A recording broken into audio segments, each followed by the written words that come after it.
Halo teman-teman, kembali lagi di channel YouTube KJS Official ya. Yang sedang panas dibahas saat ini adalah konflik Apple yang tidak boleh memasukkan iPhone 16 ke Indonesia dan menerima tax holiday selama 50 tahun ini ya teman-teman. Sebelum lebih jauh, apa itu tax holiday ya? Dan seberapa merugikan terhadap Indonesia? Tax holiday ini adalah keringanan pajak sementara yang diberikan oleh pemerintah kepada perusahaan atau individu dalam periode tertentu.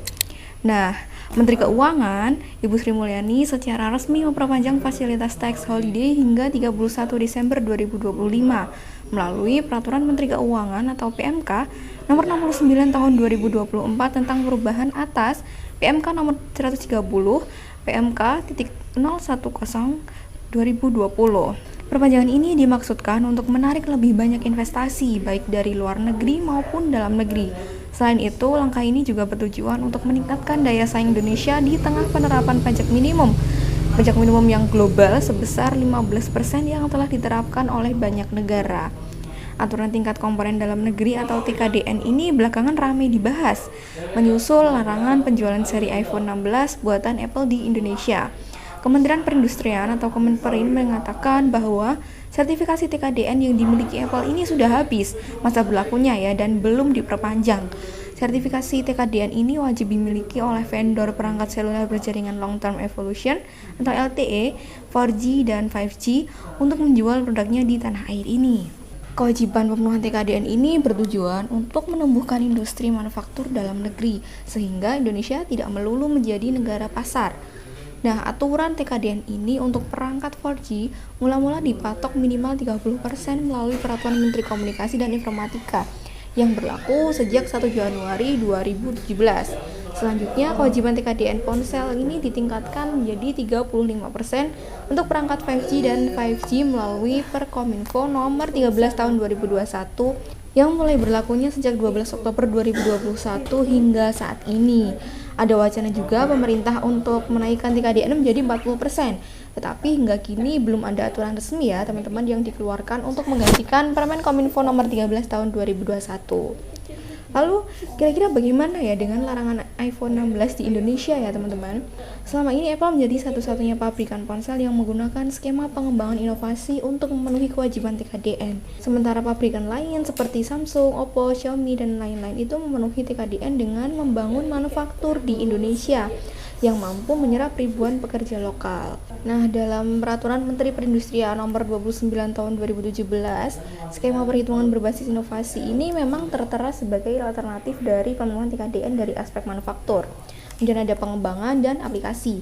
Adapun skema inovasi yang dipilih Apple ini direalisasikan melalui pembangunan fasilitas pendidikan, yaitu Apple Developer Academy di 3 lokasi, yang masing-masing di PSD Tangerang, Sidoarjo Jawa Timur, dan Longsabata. Saat kunjungan CEO Apple ke Indonesia beberapa saat lalu, ia mengumbar komitmen untuk menambah satu lagi Apple Developer Academy di Bali. Namun, komitmen investasi itu belum direalisasikan sepenuhnya. Nah, dari Menteri Perindustrian, Bapak Agus Gumiwang Kartasasmita mengatakan dari komitmen investasi Apple 1,71 triliun, baru 1,48 triliun yang dijalankan, yang artinya masih ada ketimpangan investasi senilai 240 miliar yang belum dipenuhi. Nah, berdasarkan Permen Perin nomor 29 tahun 2017 ini, pemenuhan TKDN dengan skema inovasi memiliki masa berlaku selama 3 tahun dan harus diperpanjang sesuai aturan yang berlaku. Adapun perhitungan TKDN 30% untuk skema inovasi senilai dengan investasi di atas 550 miliar hingga 700 miliar.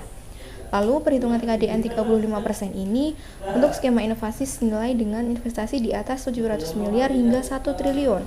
Untuk investasi di atas 1 triliun dihitung setara dengan nilai TKDN 40%, tapi belum diresmikan ya teman-teman. Selanjutnya terkait dengan komitmen investasi Apple nih. Ada 1,71 triliun yang disampaikan ke pemerintah tersebut, merupakan total dari skema pemenuhan TKDN 30% pada 2017 dan TKDN 35% pada 2021. Dan Apple belum menuntaskan kewajiban TKDN yang 35% tadi, untuk kemudian bisa memperpanjang sertifikasi yang dibutuhkan untuk menjual model iPhone 16 yang terbaru di Indonesia.